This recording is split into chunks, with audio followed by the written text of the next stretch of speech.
그냥 스쳐가는 그렇게 부잡스러운 애. 남들이 차마 듣지 못할 경우는 저는 한 번 이렇게 심하게 해요. 주의가 산만하고 쉽게 감정을 폭발하는 ADHD 아이들. 장애 등의 제2제3의 정신과적 문제를 야기할 수가 있고요. 그러나 ADHD를 극복하고 자신의 삶을 바꿔나가는 아이들이 있다. 과연 이들이 찾은 희망의 열쇠는 무엇일까?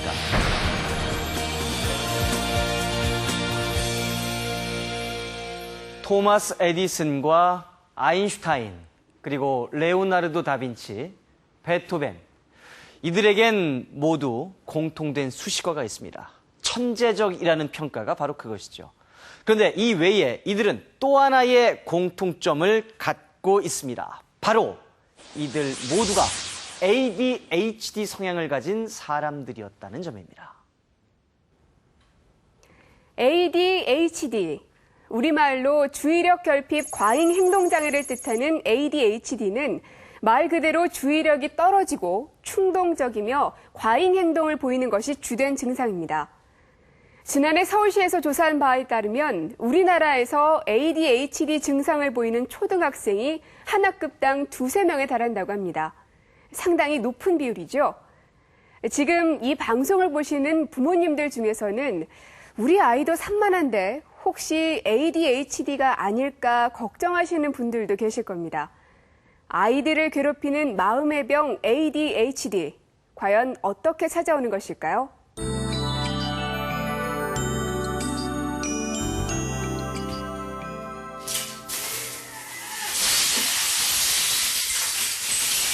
올해 9살인 승호는 장난감 블록을 가지고 노는 걸 가장 좋아한다. 자기가 놀 때는 동생이 장난감 근처에 오지도 못하게 한다. 동생은 아빠를 데리고 와서야 겨우 블록 하나를 손에 쥘 수 있었다. 아빠는 승호를 타일러 보려 했지만 아이는 고집을 꺾지 않았다. 엄마가 나서는 것도 소용없었다.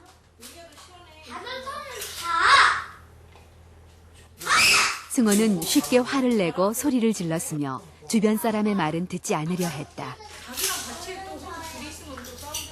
길거리에서 막 들어 누워가지고 막 온몸에 막 흙이 묻고 얼굴 막 머리 다 그래가지고 4살 때도 유모차를 태우고 다닐 정도였어요. 하도 이렇게 때를 잘 부려서 힘도 세고 그래서 제가 이렇게 데리고 다니지도 못하고 유모차 태워가지고 이렇게 꽉 잡고 다녔거든요. 근데 그때도 때가 심해서 유모차가 막 뒤로 넘어갈 정도였어요. 그래서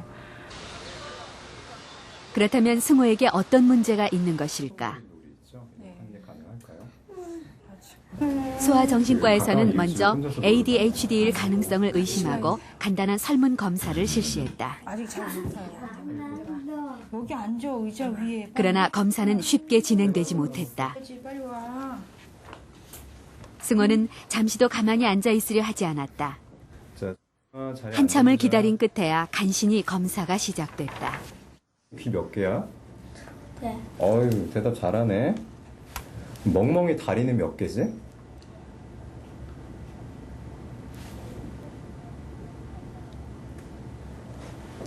두 개. 그래. 이 종에 빠져 있는데 이제 그림을 보면서 빠져 있는 부분을 찾는 거야.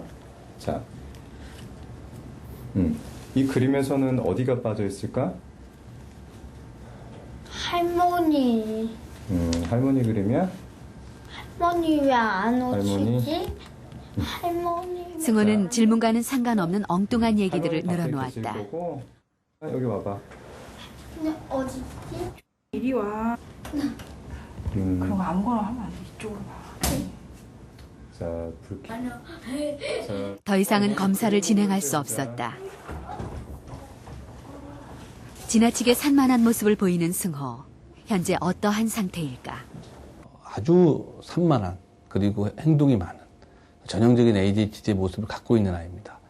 그래서 그냥 외래에서 한 번만 봐도 이 아이가 참 행동에 조절에 문제가 있구나 금방 알 수 있습니다. 그리고 부모님과 이제 면담해 보면 그 어떤 행동 문제의 어떤 요소들이 삶의 전반에 영향을 주고 있고 또래 관계라든지 학습이라든지 부모 사이의 어떤 문제를 일으키고 있기 때문에 명백하게 임상적으로 ADHD 진단을 내릴 수 있는 아이입니다.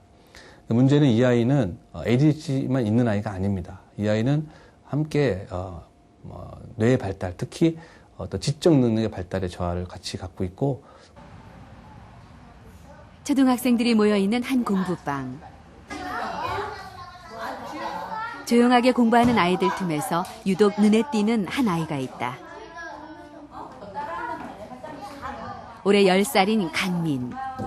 민희에게는 다른 아이들처럼 가만히 앉아있는 것이 가장 힘든 일이다. 화장실을 들락거리거나 다른 아이들이 공부하는 책상을 돌아다니는 등 민희는 산만한 행동만 계속할 뿐 공부에는 전혀 관심을 보이지 않았다.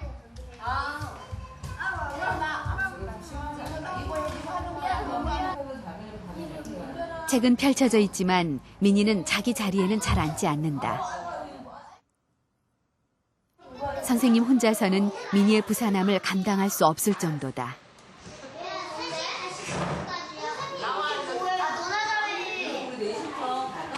비밀. 선생님하고 같이 수업 안 하는 게 비밀이에요? 네. 근데 여기 수업하다가 요 밑에 의자 밑에 들어가는 이유는 왜 그래요? 그거요? 그것도 비밀. 내가 공부할 때는 같이 공부하는 게 중요한 거 아닌가? 그것도 비밀. 화가 나면은 앞뒤가 보이자. 그때는 딱 말이 아무것도 안 들리는 거예요. 눈빛이 변하더라고요, 아이가. 눈빛이 변하면서 그러니까 제가 아무리 저랑 그나마 애착관계가 좋은데도 불구하고 저랑 애착관계 불구하고 제 말도 아예 듣지도 않고 그냥 그러니까 자기 화난 것만 소리 계속 지르고 선생님께 때리려고 하고 그런 행동이 조금 있었어요. 올해 초부터 민희는 소아정신과에서 치료를 받고 있다. 병원에서 내린 진단은 ADHD. 뭔가 안 좋은 일이 있었던 모양인데 혹시 누구랑 싸웠어요? 어저께 친구하고 있었던 일 얘기를 해야지, 쌤한테. 어떻게 된 거예요? 특히 민희가 학교에서 자주 문제를 일으키게 되자 어머니는 더 이상 치료를 미룰 수 없었다고 한다. 이거 까지고 여기가 피가 나더니 이제 좀 멈췄어요. 어저께. 민희의 손에는 싸우다 다친 흔적이 그대로 남아 있었다. 이런 게 있었어요. 학교에서 그렇게 소동이 크게 일어나고 나는 이가 한마디가 있어요.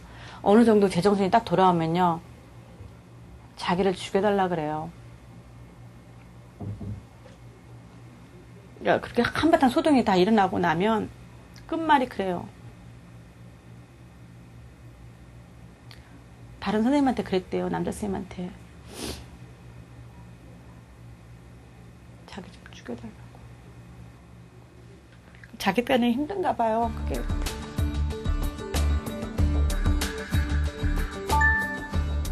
ADHD 아이들이 보이는 가장 주된 증상은 주의가 산만하고 충동적인 행동을 하며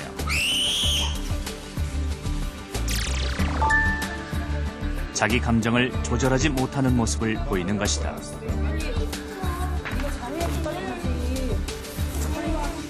엄마가 이제 한번 지시하면 바로 수행해야 되는데 미적미적거린다든지 그런 증상이 흔히 나타나고 또 물건 분실을 많이 한다든지 또 어머니가 지시를 했는데 못 들었다고 대답을 한다든지 제가 지금 이렇게 말씀드리는 것이 다 이제 부주의성과 관련된 증상입니다.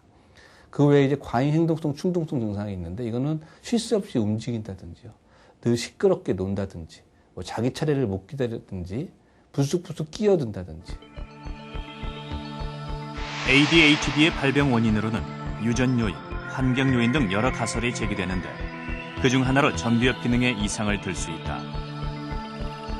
전두엽은 집중력이나 기억력, 학습 능력 등을 담당하는데 ADHD 환자의 경우 전두엽 부분이 활성화되지 않음을 볼 수 있다. 전두엽의 기능이 떨어지는 것은 신경 전달 물질인 도파민 분비가 부족해서일 수 있다.